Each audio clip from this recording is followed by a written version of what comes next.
The bright morning sun shimmered over the coastal highway, its golden light reflecting off a sleek black Bentley as it sped through the winding road. Inside sat Alyssa Morgan, daughter of one of the most powerful real estate magnates in the city. Her mirrored sunglasses hid the exhaustion behind her eyes. A woman who had everything except peace. She had spent the last few years living in glass towers, attending high society events and being photographed in glossy magazines. Yet, the applause had long lost its sound. She was 28, rich beyond measure but empty inside. As she drove toward a property her family had just acquired near the edge of her old hometown, she didn't realize fate was already setting the stage for something that would shake the walls of her perfect lonely world. Halfway down a dusty rural stretch where the city's glamour faded into quiet farmlands, her car made a loud pop. Smoke curled up from under the hood. Alyssa cursed softly, pulling over, the expensive vehicle shuddering to a stop. She got out, her heels sinking into the dirt, and slammed the door. The air smelled of oil and burnt metal. She wasn't used to this. No driver, no assistant, no one to fix her mistakes. Just her, the wind, and a dead engine. For a moment she stood there in the sunlight, staring at the car like it had betrayed her. She pulled out her phone to call for roadside assistance. No signal. She waved it around, but nothing. The only sounds were birds and the far-off hum of a tractor. Then, from across the road, she heard a familiar distant sound. The steady rhythm of tools against metal, the kind of sound you only hear in places where people still fix things by hand. If you believe in kindness, fate, and second chances, take a moment to like, comment, share, and subscribe to our channel Kindness Spark. Your support helps us keep spreading stories that remind us goodness still exists in this world. Following the sound, Alyssa crossed the road, her heels clumsy against the uneven ground. She found a small mechanic shop made of corrugated tin and wood, the sign barely hanging on by a bolt. It read, Leo's Auto Service. The place smelled of grease and sunlight. She hesitated before stepping in, not wanting to ruin her pristine white dress or be recognized.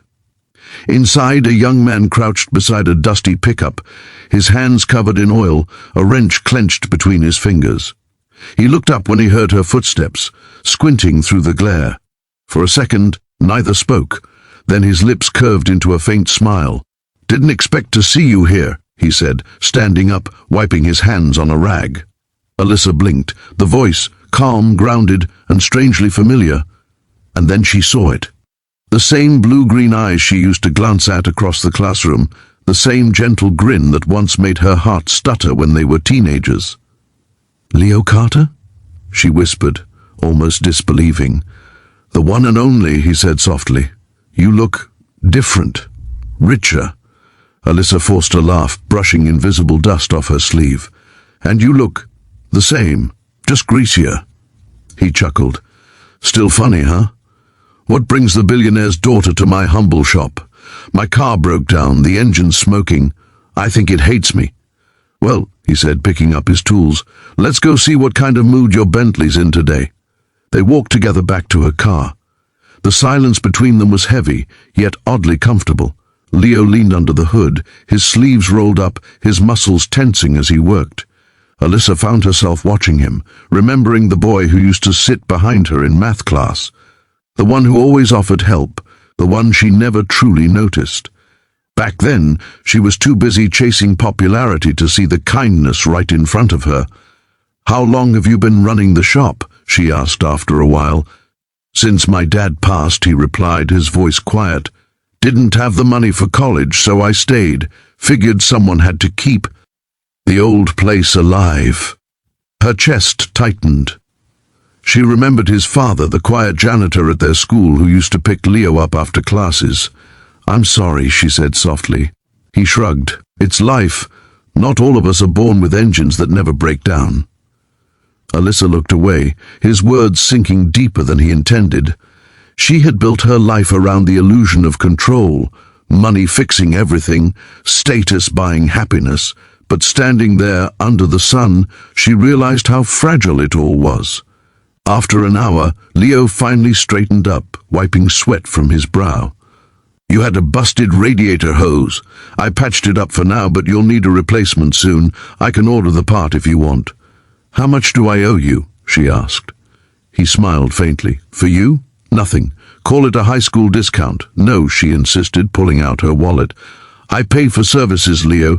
Then pay me by having a cup of coffee with me instead," he said simply, his tone light but eyes steady. Alyssa froze.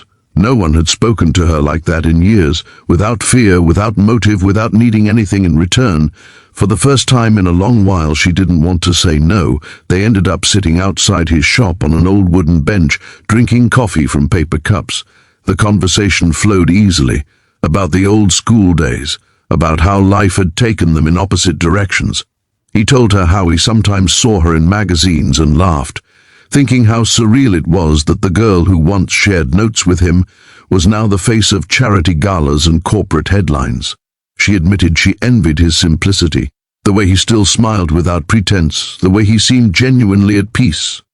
He told her that peace doesn't come from money or fame, but from learning to live with what you have, and still being grateful. As the sun began to dip, Alyssa's driver finally reached her location after hours of trying to find a signal. She stood, brushing her dress again, reluctant to leave. "Thank you, Leo," she said quietly, "for everything." "Any time, Alyssa. Maybe next time don't wait for your car to break down to come by," he said with a teasing grin. She smiled, a real one, and got into the car. As it pulled away, she looked back through the window.